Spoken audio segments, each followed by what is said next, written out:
Bonjour. Bonjour. Oui, On y va. merci. Bonjour docteur. Bonjour. Je viens vous voir parce que à l'occasion d'Octobre Rose, on entend beaucoup qu'il faut essayer de faire des autopalpations pour essayer de prévenir et de comprendre un petit peu comment on peut nous-mêmes détecter des anomalies qu'on pourrait avoir. Et je me rends compte que je ne sais pas du tout comment on fait. Et du coup, j'avais plusieurs questions à vous poser. Déjà, j'aurais aimé savoir à partir de quel âge c'est bien de le faire. Ouais. Et à quelle fréquence. Et puis après, que vous apprendre. Voilà. Bienvenue, vous êtes au bon endroit. Je vais essayer de répondre à vos questions. Merci. Donc, effectivement, il est conseillé pour chaque femme de réaliser des autopalpations.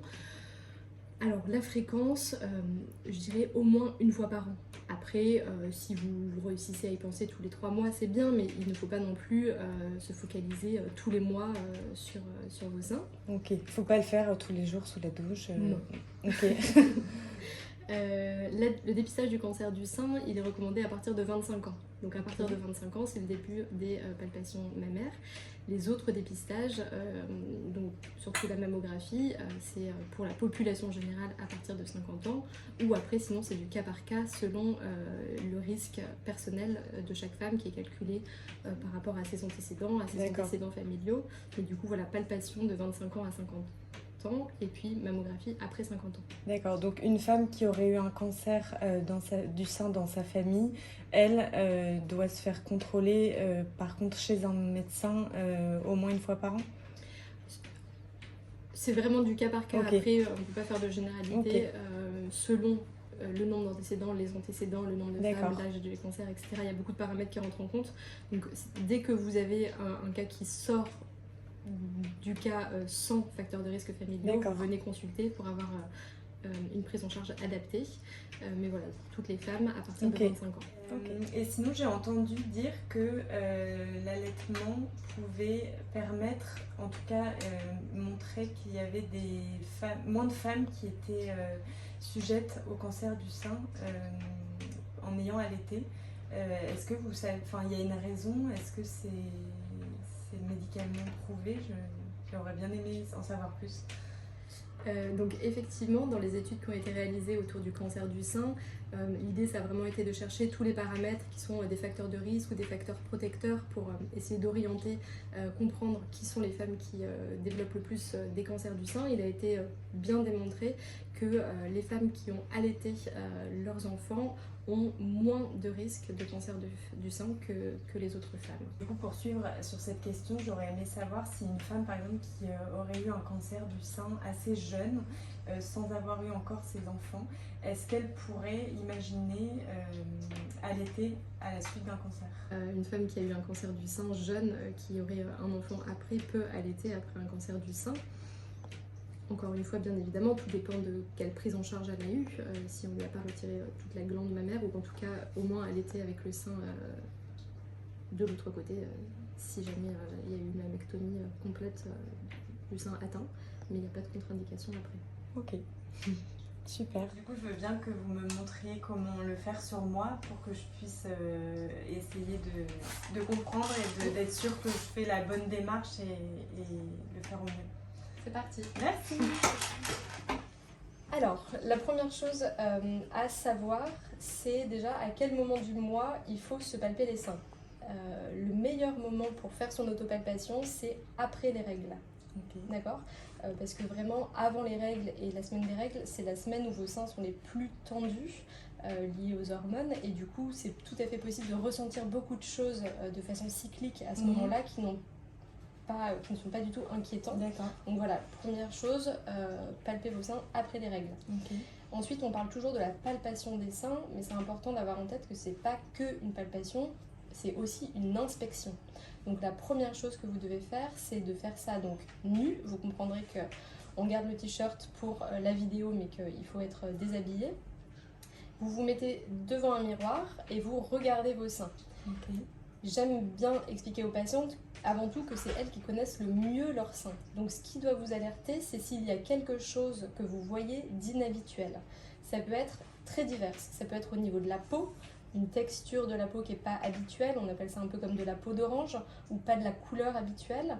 Si vous avez l'impression que votre mamelon il se déforme, donc alors qu'il était bien arrondi, tout d'un coup vous avez l'impression qu'il est un petit peu dévié.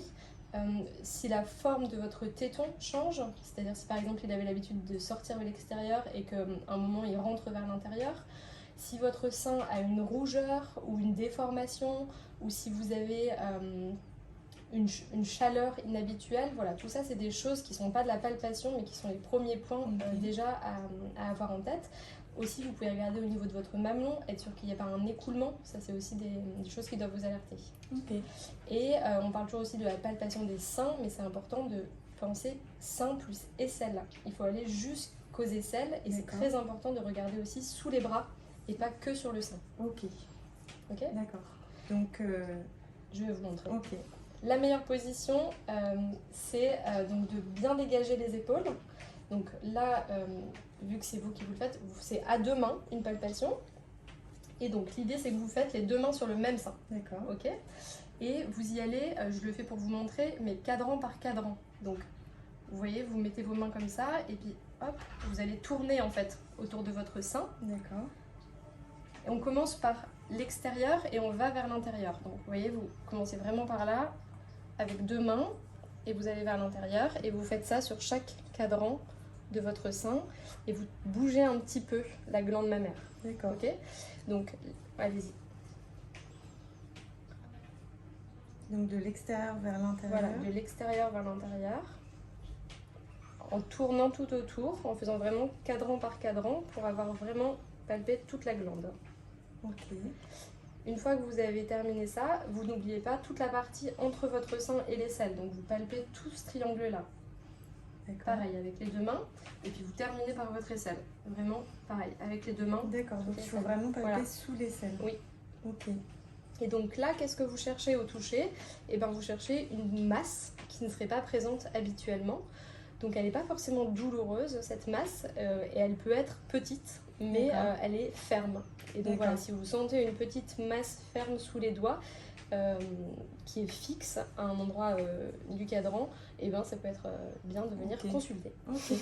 Et une petite question, est-ce que une femme qui allaite a un intérêt à se palper les seins? Parce que avec l'allaitement, on peut parfois avoir des boules de lait ou ce genre de choses. Est-ce qu'il y a quelque chose à sentir ou à ne pas sentir quand on allaite? C'est plus difficile de palper des seins d'une femme allaitante, effectivement, parce que selon déjà le moment où elle en est dans sa montée de lait, il y a beaucoup plus de choses à ressentir. Donc je pense qu'il faut pas s'inquiéter trop vite si vous sentez une petite boule, évidemment. Attendez la prochaine tétée, éventuellement attendez la semaine prochaine, voire, mais après si vous sentez quelque chose d'inhabituel, de fixe, qui n'est pas variable selon vos tétées ou d'une semaine à l'autre, oui, vous allez par exemple quand même. Si on pense à une boule de lait et que finalement elle est toujours là et elle part pas, c'est pas normal. Ouais. Ok, ça marche. Et donc bien sûr vous faites ça des deux côtés. Et la dernière chose pour terminer, c'est que vous appuyez un petit peu sur votre téton pour vérifier qu'il n'y a pas d'écoulement. Donc là bien sûr on parle pas en période d'allaitement. En temps normal il n'est pas censé y avoir d'écoulement du téton. D'accord, ok. Donc on se pince juste le téton comme ça. Ok, super. Bah, merci docteur.